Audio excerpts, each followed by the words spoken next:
Here's an early channel highlight.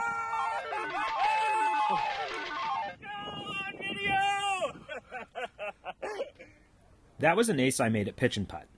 And today we're playing a Pitch and Putt tournament at Stanley Park. You may recognize it as the shooting location for the Tour Championship in Happy Gilmore. That looks good. And this is Steve. You've seen him on the channel before. Really good shot. He's part of my foursome, and the format of this tournament involves a team score and an individual score. Uh-oh. And despite blading that one, this is the part of the game where I usually do my scoring. Inside 100 yards, I always hope to average 3 or fewer strokes throughout a round.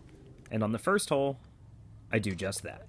But why are we here today? Okay, good little scramble on one. And what we're here for today, we have about 50 to 100 people out in person playing in this Pitch and Putt tournament, raising money for organ transplant research. I myself received a liver transplant, so we're encouraging people to contribute to that cause. I'll leave a link in the description below for that.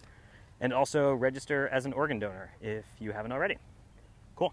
Please donate and leave a comment, not a scratch golfer, with your donation. And I'll get in touch with one of you, and you'll get an awesome prize. How are the scores over there? 200. Go home now. You lost. We're 2 under through 1. We're here to support the cause, but I also want to win this Pitch and Putt tournament. And the gamesmanship has already begun. And here on 2, we'll take another par. But it'll take a few birdies to win this tournament. And here on the third hole, it's important to have your number dialed. Thanks. I do, and let the birdies begin. Dialing the wedge numbers is easier said than done, and I find a lot of amateurs don't spend time on this. Ooh, a little short. Including myself. From 65 yards, I would have liked to have had a closer look, and now I'm relying on Steve. Get in the hole. Go in. Let's go. Great birdie. And I need this one to keep my under par scoring, and I get it to go. 100 is my best number. Oh, I pulled it. Yeah, I pulled it.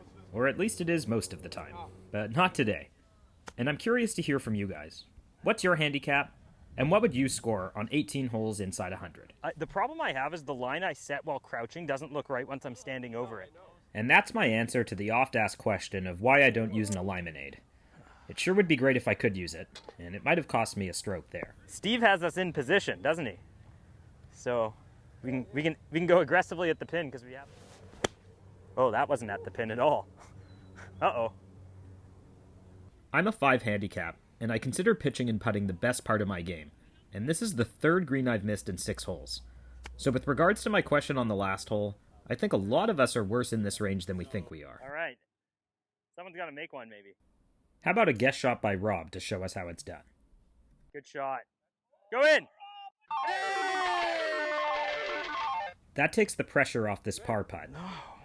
Boy, I thought that was a good putt when I hit it. But missing it means I'm back to an over par score through 6.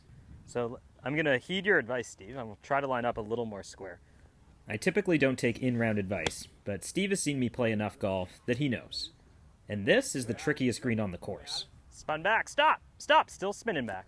And I think it's moving quite a bit to the left as well. Going to play almost a foot. I'm still giving every putt the respect it deserves. Because no matter how short the course, you have to make the putts. All right, one of Steve or I has to make for us. Demonstration here. Oh, okay, so even this one. All right, this one just became important. Someone in our group has to make a 3, and thankfully I get this one to go. Steve is 82 years young, and here's why I brought him. That's so good. Go in. Oh! Steve's is a kick-in, and after missing a few, I'm more comfortable over this one. It's more or less a full sand wedge. All right, we're here to play. So I think Thank you, Steve. Yes. Oh! But no dice for me. Can't quite buy one, thanks. The video, Steve, they need to see it all. They get very upset. We'll do a little reverse angle on the 9th hole here.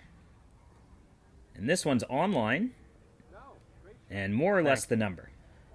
I'll have about a 12-foot breaker here to get me back to even par for the front 9. Yeah. There's a birdie we didn't need, but... And here's what it looks like on the front 9. Missing a few greens isn't optimal, but a couple of birdies and a couple of bogeys means that we maintain the goal of 3 or better inside 100. You know, in my mind, for every 200 comments, shouldn't 10 guys be assholes? And it's usually more like 1 in 200 is going to be some guy who's a jerk, you know? thin. Oh, no, get the bounce. Okay, what do we got here? I think it's a straight putt. Coming in a bit off the right, maybe? And it was that bit of indecisiveness that caused me to play a bit of break that just wasn't there. Thanks. And we'll start the back with the par. Bad shot. Ah, chunky. And it gets a bad kick to boot. It's another green missed. But we get this one nice and close, and it's another par on 11. I'm taking dead aim here on 12. It lands just short left, and it rolls up to pin high. And this is to go back under par, but I can't quite get it to go. We're getting close to the final stretch, and this is another hole with a really tricky green, and we'll give it respect. So Steve and I are evaluating this one. It's really breaking hard from right to left. Yeah, standing at this angle really brings it. It's got to like come in from here. Check out the video linked in the corner for more on this. And this was a good putt, but it went through a bit of a minefield, and I'll clean it up for par. And we're back to my favorite gap wedge number. That's a little left. I pulled it a bit left of target, but it's on the number. You want to show me the way? You're putting for 3, right? Yeah, would you mind showing me the way? I think it's got to be like up here almost. Yeah. Yeah, that was a very good putt. I should have learned from Buzzies that this doesn't break quite as much as it appears it does, and I make the same mistake. Man, those are tough.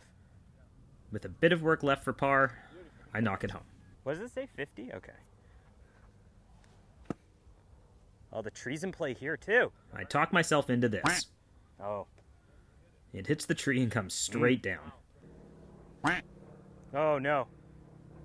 Big score coming. And after a lot of smooth sailing, I'm staring down my first double bogey of the day.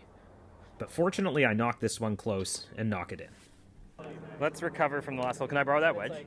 I talk myself into a bad shot off the last tee, and this time, right into a good shot. Go in.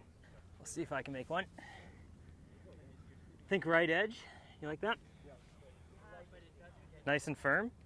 Positive talk leads to a birdie. I have 2 holes left to get myself back under par. Yeah, it's the right number. It's a little pushed. Okay. This one's the right number, and here's my look. Oh.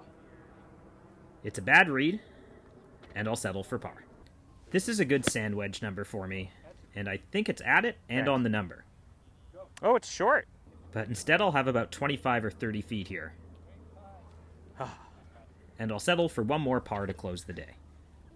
And my even par score is good for second in the individual play, and we're just fine with that.